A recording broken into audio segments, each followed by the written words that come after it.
No, we're 25 seconds away. Oh, there we go.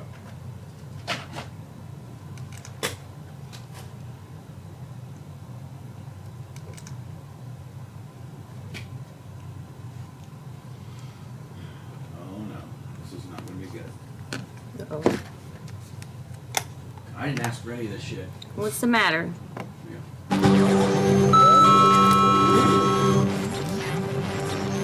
Live from the OG Royalty Studios, it's the Bubba the Love Sponge Show. Dr. Diaco is holding on the phone with an update. And I told Dan, hey, listen, let's just save it for the air because this all kind of transpired and unwound, so to speak, on the air so we can get, and Dan, Dr. Dan Diaco on the other line, and Dan called his mental health professional so that we could get Tuttle seen immediately. And Dan, go ahead. Hey, good morning. So I did speak to my psychiatrist colleague and told him the story. He said he doesn't need to see me. He's go to the emergency room or be evaluated at a mental health facility. So you have four choices. You can take him to, like, Tampa General. You can take him to a mental health facility. You can call 911 and ask for an ambulance, or you can call the police. I don't recommend calling the police.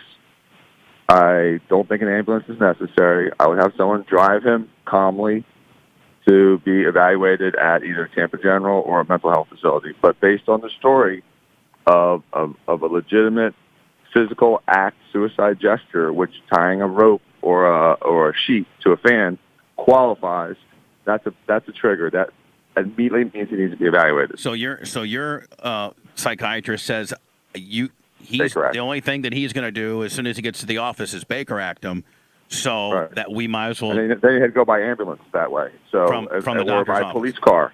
You don't want to be in a police car. You don't want to be in an ambulance.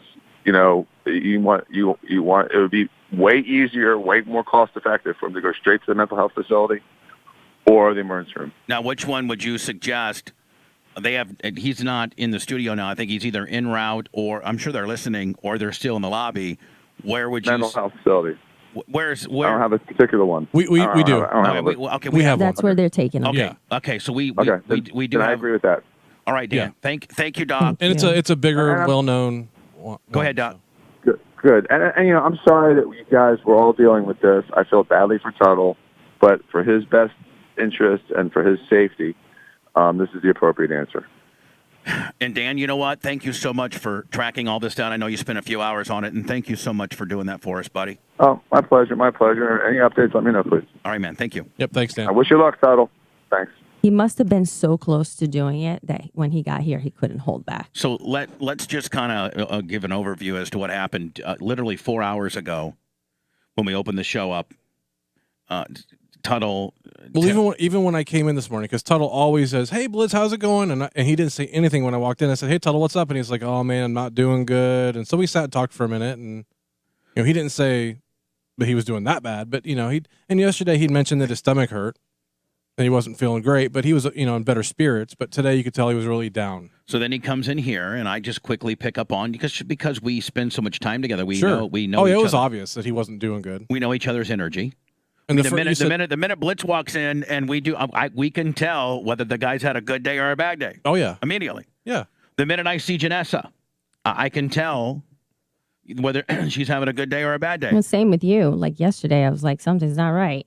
Yeah, and you know what was bugging me. Maybe you were maybe you felt something from Tuttle. You're like anticipating this, and you just didn't know why you were kind of off. So Tuttle opens up before we're on the air by saying that he really had a bad night and he looked himself in the mirror at 4 a.m. and he saw a monster.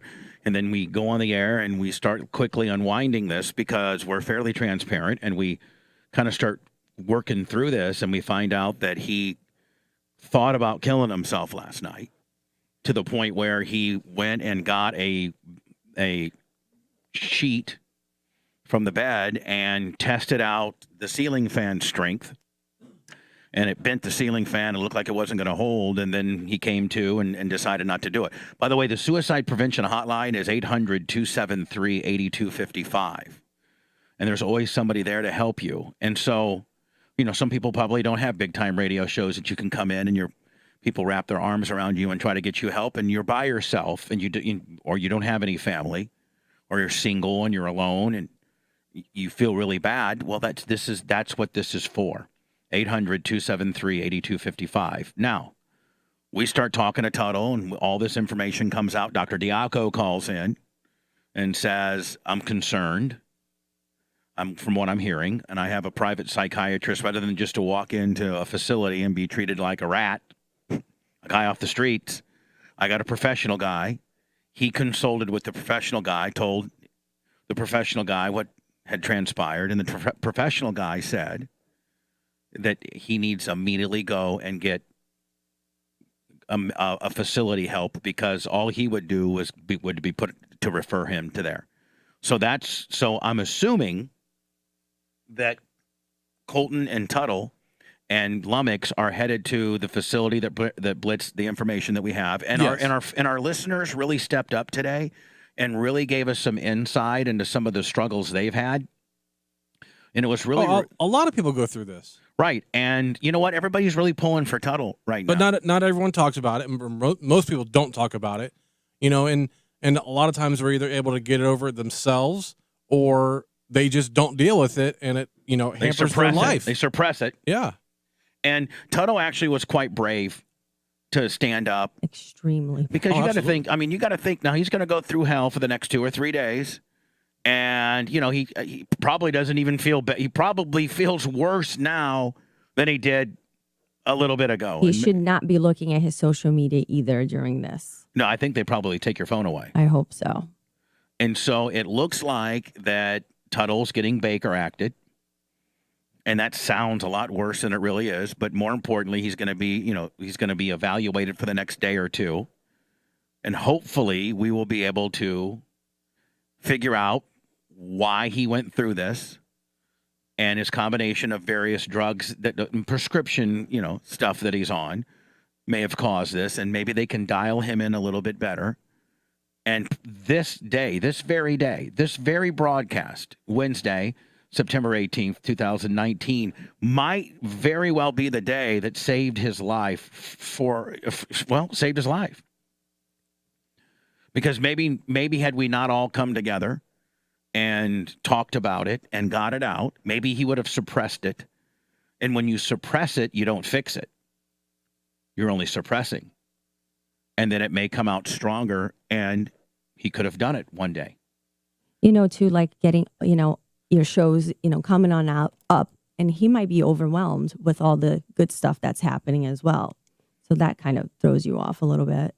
A lot of times people, when things start going well, they just can't help but self-sabotage. I'm real good fear at of that. success. It's fear of success. Yeah. Yeah, he's going through a lot. Yeah, it's a lot of different chemical emotions. changes, and stopping drinking, and Living in a new place. yeah, there's a lot of changes he's been going through. Lost a few chickens on Minecraft. Yeah, he's got a bunch of cows. Got a bunch of cows with a leather poker. Yeah. So I wonder if I should call Tuttle, and he knows what's in store, or Nah. No, just let him go. just let him know. This is his time. Listen, this is what I want him to know if he's hearing. Tuttle, go do the 2 or 3 days, or the however many. Yeah, whatever. Go do it, and I'm here for you. And nothing changes at work, buddy. In fact, I can't wait for you to do this and us have a better understanding as to why this happened. That's the official statement. Yeah. And I think that would be a good time for us to say goodbye. Tuttle, we love you, buddy. We love you, Tuttle. Get better. Colton, We need you. Let me keep me posted, okay, buddy? Where he's at, if I can go see him. And Yeah, Colton's going to keep us updated. and we'll get through this. Yeah. You know what, Bubba Army, thank you Thank so much. you. Thank you so much. We love you. And I'll be back at noon with Opie from Opie and Anthony on Bubba and Sponge.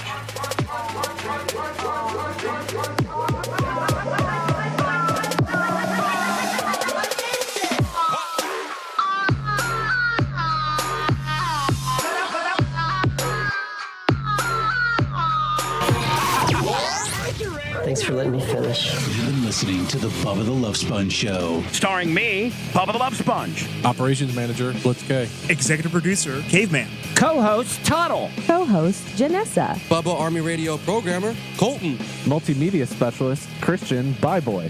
DRN historian, Lummox. Show D-Lot, Stone Joey Logano. The BRN agent, Thomas Buttoned Up Bean. Building supervisor, Red Tape Ken. BRN manager, Russell the Ferret Bruno. BRN show dog, Pookie. BRN legal counsel provided by Diaco Law, Carlson Meisner Hazlett, Hunter Law, Thompson Sizemore Gonzalez and Harry. For everything else, including merchandise and social media, go to thebubbaarmy.com. Now, time for the legal disclaimer. Exactly. The Bubba the Love Sponge Show is intended solely for the enjoyment of our listening audience. Any rebroadcast, retransmission, or other use of this show without express written consent of the Bubba Radio Network is prohibited. We must dissuade him of this delusion. Until next time, always remember. Gymnastics.